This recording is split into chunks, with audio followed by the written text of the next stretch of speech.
අපි සීගිරියට යන්න තමයි මේ හදන්නේ. අපි උදේ 7ට වගේ තමයි යන්න පටන් ගත්තේ. මොකද 6ට වගේ යන්න දාගෙන තිබ්බට අපිට චුට්ටක් ඩිලේ වෙච්ච නිසා 7ට වගේ අපි යන්න පටන් ගත්තේ. මොකද කලර් රත් වෙන්න කලින් අපි උඩට කොහොම හරි ය아가න්න ඕනේ.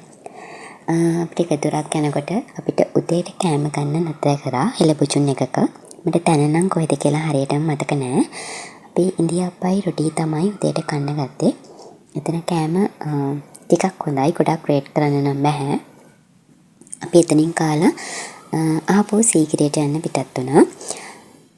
සීගිරියට යද්දී පාර දෙපැත්තේ මාරම ලස්සනයි. මොකද මේ අර දේශගුණය වෙනස් වෙනවා අපිට හොඳටම තේරෙනවා මේ හරියට ආවට පස්සේ. මේ මං හිතන්නේ ක්‍රිටිකල් කිට්ටුව අපි ඒ හරියෙන් තමයි ගියේ. ඔගලන් කොළඹ ඉඳලා එනවනම් කොළඹ ඉඳලා කුරුණෑගලට ඇවිල්ලා කුරුණෑගල දඹුල්ල පාරේ ඉනාමලුව හන්දියේ ඉඳලා කිලෝමීටර් 10ක් වගේ යද්දී සීගිරියට ළඟා වෙන්න පුළුවන්. අපි ඒ පාරේ නෙමෙයි මේ යන්නේ. මේ පාර නම් මාරම ලස්සනයි පාර දෙපැත්ත. වැව් මැද්දෙන් වගේ එහෙම යන්න ගමන් මාර්ගයක් තමයි මෙතන තියෙන්නේ.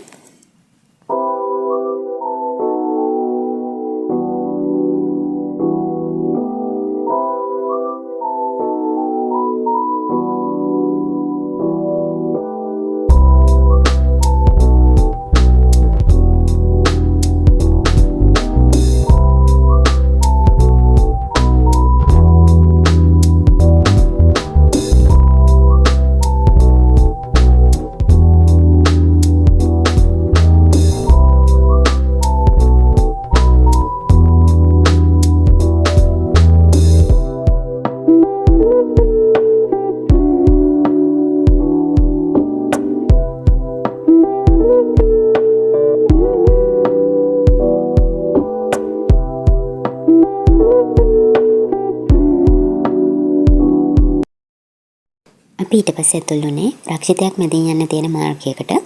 ඒකේ ගොඩාක් කාලා තියෙනවා වනාලියෙන් ප්‍රවේශම් වන්න කියලා. ඉතින් අපිත් ගොඩාක් බයෙන් තමයි මේ පාරේ ගියේ. ඊට පස්සේ අපි සීගිරිය කිට්ටුවටම වගේ තමයි මේ ඇවිත් තියෙන්නේ. මේ පේන්නේ අපිට දෙස් සංචාරකයන් ගොඩාක් ගෙන්න ගන්න පුළුවන් එක එක ඇක්ටිවිටීස් තියෙනවා මේ සීගිරිය ආශ්‍රිතව. ඉතින් මේ එකක් තමයි මේ අලියගේ පිටේ නැගලා විදේශ සංචාරකයෝ මේ අරගෙන යන්නේ. ගොඩාක් අය මේ වගේ දේවල් කරන්න කැමති වෙන වෙන රටවලට ගිහිල්ලා. ඉතින් ඊට පස්සේ අපි මෙන්න මේ හන්දියෙන් හැරෙන්න ඕනේ සීගිරියට යන්න. එතනක් තියෙනවා හෙළපුචුන් එකක්. ඔයගොල්ලන් කෑම අරගෙන එහෙම ආවේ නැත්නම් එතනිනුත් කෑම ගන්න පුළුවන්. සීගිරියට අතුල් වෙද්දී අපිට පාක්ස් තුනක් තියෙනවා. දෙකක් ෆොරිනර්ස්ලට වගේම එකක් ලෝකල්ස්ලට. ඉතින් ෆොරිනර්ස්ලගේ එකකින් අපිට යන්න පුළුවන්. හැබැයි වාහනයක් ඇතුළට දාන්න බෑ. පයින් තමයි යන්න පුළුවන් වෙන්නේ. මෙතනින් අපි ටිකට්ස් ගන්න ඕනේ. ලෝකල්ස්ලගේ ටිකට්ුයි ෆොරිනර්ස්ලගේ ටිකට්ුයි විදිහකට යන්නේ දෙකක් ගන්න. ඉතින් 120ක් ගන්නවා වැඩිහිටි දේශීය නරඹන්නකින්. මෙතන අපිට මැප් එක පෙන්නලා තියෙනවා සීගිරියට යද්දි කොහොමද අපි යන්න ඕනි කියලා. ඉතින් මෙතන ඉඳන් අපි කිලෝමීටර් එකමාරක් වගේ පයින් යන්න ඕනේ සීගිරියට ගලට නගින්න. ඒ වගේම තමයි ගොඩාක් දෙනෙක් මේ හවස් වෙලා මේ සීගිරියට යන එක මම අනුමත කරන්නේ නැහැ. මොකද ගොඩාක් වනාලි මේ හරිය ගැවසෙන නිසා ඒගොල්ලන්ගේ පාර මාරු වෙන තැනක් තමයි මෙතන. මෙතනින් අපි ටිකට් එක ස්කෑන් කරලා අපි උඩට යන්න ඕනේ. අනිවාර්යයෙන්ම ටිකට් එක තමන්ගේ ළඟ තියාගන්න ඕනේ. ඒ නිසා මෙතනින් ස්කෑන් කරලා තමයි ඇතුළට දාන්නේ අපිව. ඉතින් සීගිරිය කියන්නේ 1982 දී ලෝක උරුමයක් විදිහට ප්‍රකාශයට පත් කරපු ස්ථානයක්. මේක සංස්කෘතික ත්‍රිකෝණයට අයත් පුරාවිද්‍යා භූමියක් විදිහට තමයි සැලකන්නේ. සීගිරිය සංකීර්ණ කොටස් කිහිපයකින් තමයි සමන්විත වෙලා තියෙන්නේ. ඉතින් ඒ වගේම මේ අදටත් වහිති ක්‍රියාත්මක වන ජලමල් වගේ හෙළයාගේ මහා තාක්ෂණික ක්‍රමයන් අදටත් හොයාගන්න බැරි තාක්ෂණයන් මේ භූමියේ විශ්මජනක දේවල් විදිහට දකින්න පුළුවන්. සීගිරිය ගලට නගින්න කලින් අපිට නයිපෙන ගුහාව ඒ වගේ දේවල් බලන්නත් පුළුවන්. මෙතනින් උඩට නැග්ගහම අපිට ඉඳගෙන චුට්ටක් ගිමන් හරින්න පුළුවන් තැනක් තියෙනවා. මොකද ගොඩක් වැඩිහිටි අය આવොත් එහෙම එක දිගට ගල උඩට නගින එක ටිකක් අමාරු වෙනවා. ඒ වගේම තවත් මතක් කරන්න ඕනේ දෙයක් තමයි ඔයගොල්ලන් උඩට නගිද්දි චුටි බබාලා වගේ එක්කෙනවනම් වතුර බෝතල් දෙකක්වත් අනිවාර්යෙන් අරන් එන්න. මොකද සීගිරි ගල මේ සිංහපාදේ ළඟට එනකම්ම ඕගොල්ලන්ට වතුර ගන්න තැනක් ආයේ හම්බ වෙන්නේ නැහැ. ඒ වගේම ඕගොල්ලන් ගෙන වතුර බෝතල් මෙතනින් රීෆිල් කරගන්නත් පුළුවන්.